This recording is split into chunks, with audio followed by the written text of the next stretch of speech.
আসসালামু আলাইকুম। আসলে আমার পিছনে একটা মার্কেট দেখা ইমন প্লাজা। আমি বিগত 11 সালও আমি মার্কেটটা বাড়া নিছিলাম ডিড করিয়া 50,000 টাকা অ্যাডভান্সের মাধ্যমে। 11 সাল থেকে আমি 15 সাল পর্যন্ত আমি এখানে অফিস করছি। আমার চৌধুরী কনস্ট্রাকশন একটা অফিস আছিল, আমি অফিস করছি, আমার ব্যবসা প্রতিষ্ঠান চালাইছি। 15 সালে হঠাৎ করে আওয়ামী লীগের যে উত্থান, বাংলাদেশে সারা বাংলাদেশে ভাঙচুর শুরু হয়েছিল। এর প্রেক্ষাপটে হিরুল মাহমুদ নিপু হঠাৎ একদিন আইয়া আমার অফিসে জয় বাংলা স্লোগান দিয়া আমার অফিস প্লাস বাসা মোটরসাইকেল সহ আর অনেক কিছু আমার ক্ষয়ক্ষতি হয়েছে, সম্পূর্ণ ভাঙচুর করছি। আমি জানি না তার কিতার লাগি গুলা করছি হিরুল মাহমুদ নিপুয়ে। এখন আমি কেন মার্কেটের মালিক হলে যোগাযোগ করছি যে যেহেতু মার্কেট ভাঙচুর হয়ে গেছে, আমি আবার খাম খাওয়া করার করিলি মনে আমি আবার অফিসটা চালু করি। তখন তাই আমার হইলা যে তোমার সময় এখন বাল্লা নাই, পরবর্তীতে তোমার সময় বাল্লা হইলে তুমি করবাই নে। মার্কেটের কে যে কেয়ারটেকার আছে তার যোগাযোগ করছি। আমি সংক্ষেপে কইলাম অনেক কিছু সারিয়া যাই আমি কেন। তখন দেখা গেল আমি আর মারছি না কিচ্ছু।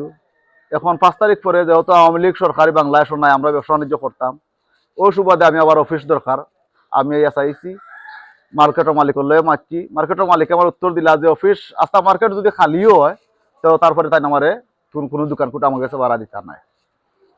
তো আমি তার কাছে জানতাম না যে আপনি যদি ভাড়া না দিন আমার একবার, তখন আমার যে অ্যাডভান্সের যে টাকাটা আছে প্লাস আমার যে প্রায় 2.5-3 লাখ টাকার ফার্নিচার আছে, আমি তো কিচ্ছু পাইছিলাম না তখন।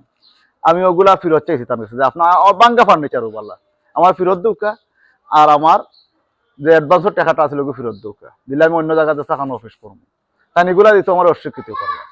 লাস্ট মুহূর্তে একটা পর্যায়ে তাই বিচার দিচ্ছেন আমরা মিফতা সিদ্দিকী ভাইটাই, সিলেট বিভাগীয় সহ সাংগঠনিক সম্পাদক বিএনপির ভাই আমার ডাকাইছেন, ডাকাই না বিস্তারিত শুনছেন। তারারও প্রতিনিধি মাজন পক্ষ এখন প্রতিনিধি নো আসলা, তাই নো শুনছেন। এখন অ্যাডভোকেট আমি নাম বলি গেছি মৌলিকতাতে আসলাম।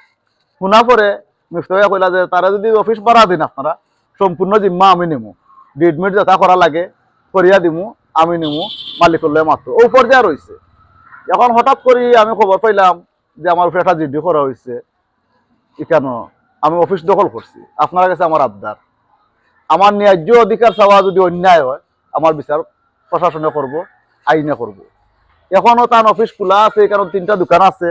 আপনারা যে কোনো সময় আইয়া দিকেই বা যে অফিসটা খেয়ে তালা মারছে, তার কারণ 2টা সিসি ক্যামেরা আছে 2 সাইড থাকি, আশা করলাম রেকর্ড হয়। 2টা সিসি ক্যামেরা আপনারা দেখবা আমি তালা মারছি বা আমার কোনো মানুষকে তালা মারছি না, তার মানুষে তালা মারছে। তার মানুষে তালা মারি তাকে আমি আপনার মাধ্যমে কইরাম যে আমি সামনে নির্বাচন করতাম, আপনারা হয়তো দেখুন বিভিন্ন জায়গায় আমার বিলবোর্ড দেখুন, আমি কাউন্সিলর নির্বাচন করতাম। তাই না এখন আওয়ামী লীগের প্রার্থীর, তাই আওয়ামী লীগের প্রার্থী এখন আবার নির্বাচন করতে হয়, তার এজেন্ডা হিসেবে কাজ করা আমার মান সম্মান মারার লাগে। যদি এই ধরনের কিছু করে তখন আমিও মানহানি মামলা তার উপরে করবো। আমি এই ধরনের প্রস্তুতি নিলাম, আপনারা কইলাম। ধন্যবাদ।